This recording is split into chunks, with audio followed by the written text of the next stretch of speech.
There are lots of ways you can lose your cryptocurrency. Scams, tech failures, and sometimes you can even be your own worst enemy. It's really important that you understand the risks involved, so here are some tips so that you don't lose your cryptocurrency.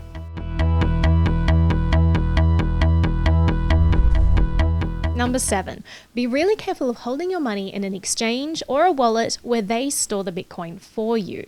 There are some good companies out there that do this, but realize that if you don't hold your own private keys, you don't really own that money.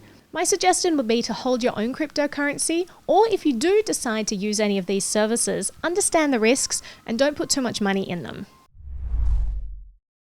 Number 6, sometimes you can be your own worst enemy. Make sure that if your cryptocurrency is stored on a computer or hard drive, that it is backed up. I've heard many stories where disks have crashed or hard drives reformatted and all the crypto lost, so make sure you have a backup or two. Write down your private key and make sure that you have multiple copies in case one is lost. Now, writing down private keys brings me to my next tip. Do not save your password or private key in Word. Do not save your password or private key in Google Docs. Do not save an image of your password or private key in Dropbox. Use a pen and paper and do not store them digitally, or use a private key keeper. There are lots of really great companies out there that sell these. This one by Billfodl is a really great product. They're not connected to the internet and they're durable in case of fire and flood. Number 4, be careful of printers. A lot of people don't realize this, but these days printers often save an image of everything that you've printed out on that device. Printers are often also connected to Wi-Fi and Bluetooth. These things can very easily be hacked. If you're printing out sensitive information, I would recommend taking out the Bluetooth and Wi-Fi capabilities in your printer and not having it connected to the internet. Or I would just be very careful about the type of information that you're printing out.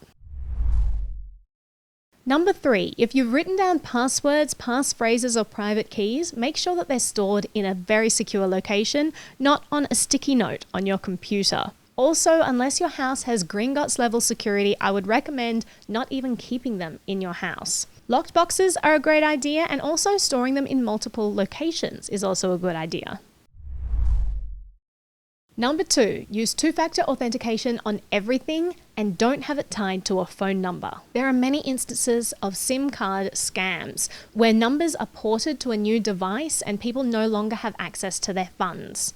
Make sure that access to your email address is not tied to a phone number. If for some reason you are forced to tie account retrieval to a phone number, make sure that it's a number that no one else knows and preferably one that's not even tied to your name.